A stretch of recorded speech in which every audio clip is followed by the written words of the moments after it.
Coming up on First at 4, a winter storm is dumping inches of snow across the state and leading to hundreds of crashes. And following the snow will be bitter cold temperatures, leading to concerns about water outages. Hear what you can do to make sure you do not go without. And snow continuing to fall outside this afternoon. I'll have the very latest on how much more we could see as our severe weather alert day coverage continues right now on First at 4. Dedicated to eastern and southern Kentucky, this is WYMT Mountain News First at 4. Good afternoon, I'm Steve Hensley. First at 4, a major winter storm continues to dump snow from one end of the state to the other, and it is piling up like you see here behind me. That's a live picture from Pikeville. Governor Beshear says there have already been hundreds of crashes reported, and parts of some interstates are even shut down. Meteorologist Evan Hatter begins our severe weather alert day team coverage. Evan?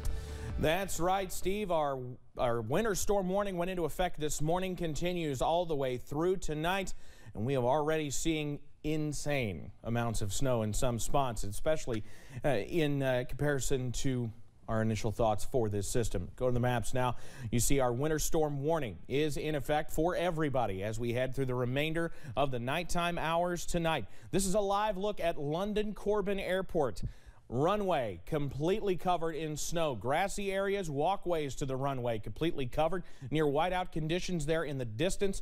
Temperatures in the middle and upper 20s. We're in the low 30s. Buffalo Mountain here in Perry County. Plenty of snow on the way up to our transmitter there at Buffalo Mountain. You see what it looks like. We've got plenty of snow still to go as we continue to watch it push on through. The heaviest band right now pushing from basically Sandy Hook. In fact, I'll draw the line here.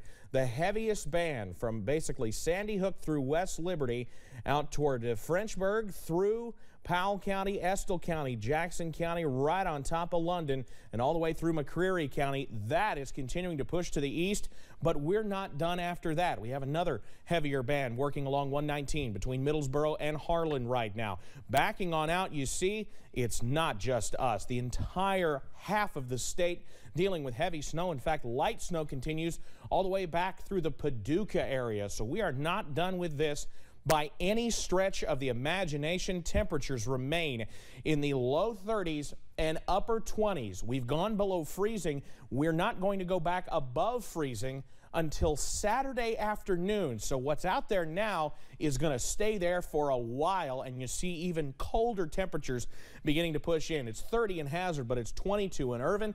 It's 20 in Lexington and in Louisville. So definitely, if you don't have it already, download that WYMT weather app. You can use that code in the upper right-hand corner of the screen. Scan it with your phone camera right now. It'll take you to a link where you can download our app on both the Google Play Store and the Apple App Store. And there, by the way, our preferred way of getting your photos to us so we can share them out on WYMT.com and all of our social channels through the rest of the night. Temperatures, even once the snow ends later on tonight, temperatures are going to continue to plummet through the teens as we finally get the snow on out of here by tomorrow morning, but it's going to be a chilly one out there as we head into tomorrow, and I'll have the details on everything coming up in a few minutes. Steve? All right, roads are going to be a mess for quite a while. Evan, thank you very much. As you saw on that airport camera, the snow is really piling up in southern Kentucky with people facing almost whiteout conditions for much of the afternoon, conditions that show no sign of slowing down anytime soon. We begin our team coverage now with WYMT's Phil Pendleton, who's live from London, where he talked with state police about the situation there. And how's it looking, Phil? Yes, it has been coming down here very heavily just for the last couple of hours, Steve, and I'm here just off of the northernmost London exit. Traffic earlier today was very busy, but it has really slowed down considerably, and earlier this afternoon I had an opportunity to get around and drive through downtown London, and I believe we're showing you some video here of downtown London. What little traffic there was was moving very, very slowly, and then right after that I turned on to 5th Street and immediately to my left noticed an SUV that was off in the ditch. I was able to pull over and get some video of that you can see the whiteout conditions there, and it's not just the fact that it's very hard to see in all of this. It's hard to drive in all of this, but it's very hard to see because of the lack of visibility. And we talked to Kentucky State Police about what they are seeing today. Winter is made to the bluegrass. You know, people like to do stuff. People like to go places, and you know, we can have all the warning we want, but when it hits, you know, yeah, that first shock is shock factor. When it hits us, we kind of lose our mind, and people that don't know how to drive in it, you know, they lose their mind, and that's when they wreck because they're going a little too fast. And London City Police and also the Laurel County Sheriff's Office have also said they are working numerous accidents and crashes because of this. The good news is that few of those have involved injuries. And now we're going to go over to Buddy Forbes, I understand, who is in Pike County. Yes, Phil, thank you. As you can see behind me on US 23, it's a pretty similar scene here in Pikeville as crews work to clear these roads. Officials with the Kentucky Transportation Cabinet say they are ready for whatever the storm brings, and they encourage you to be ready too. The battle against the elements began hours ago as crews picked up their salt trucks and popped the plows back on, spreading out early in the morning to make sure help is available across the district as the snow falls. District 12 Chief District Engineer Mary Westfall Holbrook says the crews are hard at work, but they need your cooperation to stay safe and get their jobs done. The guys will be out there 24/7, and what I generally ask or remind people is to be very careful when you're driving on the roads, but most importantly, give our snowplows room. Don't crowd them, don't come up on them too fast. If you see a snowplow, back off. Holbrook says she wants to remind drivers to put their phones down. Even if the snow is beautiful, it is dangerous, and it can be really bad if there are more distractions on these roads. She says crews will be out until the roads are safe, and if you can avoid it, stay home. In Pikeville, Buddy Forbes, WYMT Mountain News. Buddy, if you can hear me, I think that's US 23 behind you. How is traffic moving right now? Yes. Things are going pretty slowly, but it's still pretty steady. It's only been snowing here since about 2:30, so it's kind of coming down, but as of right now, traffic is still going pretty steady. I've seen several scrapers out on the road, so the crews are hard at work. All right, Buddy Forbes, they were the last to get the snow there in the Big Sandy, but there's a lot more to go, so it's only going to get worse. Thank you very much. We'll check in with Buddy and Phil, hopefully again coming up tonight at 6 o'clock. Well, once all of this snow is out of the region, bitter cold temperatures are expected afterwards, meaning people may have to deal with issues like water outages and pipe problems. It's something city officials in Hazard anticipate. They tell us they feel as prepared as they can be with workers on standby for anything the weather and its aftermath may bring. But you do not have to leave everything in the hands of officials. City Manager Tony Eversole says there is one crucial thing everyone can do to properly prepare that goes against advice many have probably heard every winter.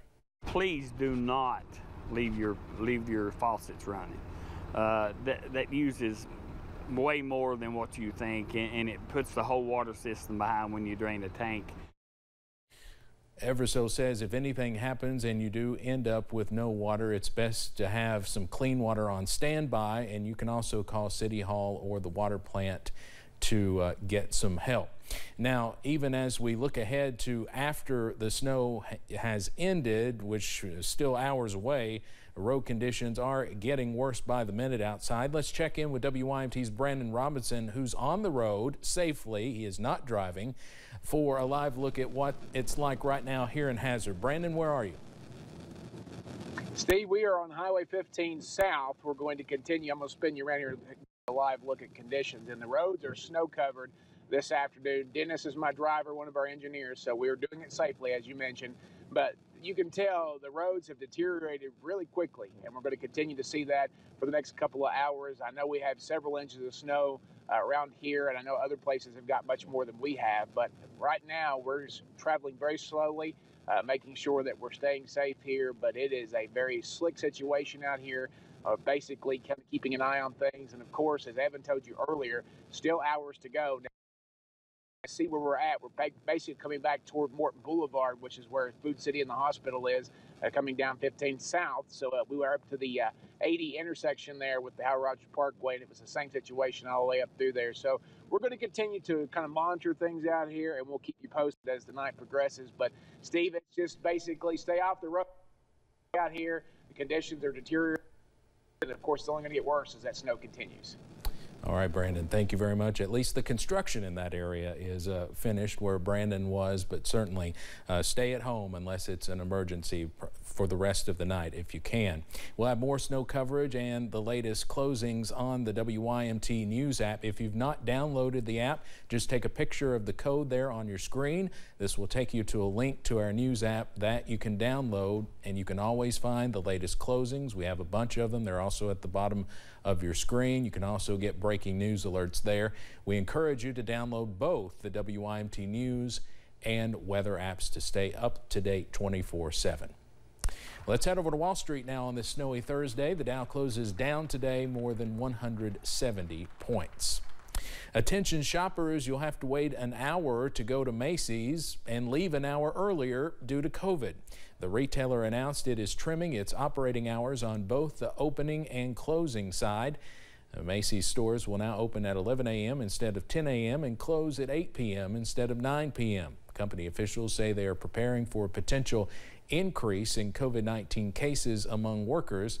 The change only applies to Monday through Thursday. Operating hours will not change for Friday, Saturday, or Sunday. Goldman Sachs is predicting the price of Bitcoin could hit $100,000 within 5 years. It's currently at about $43,000. That's about 2/3 the cryptocurrency's record high in November. Goldman Sachs says it believes digital assets will grow in popularity. It says that could cause the price of Bitcoin to more than double.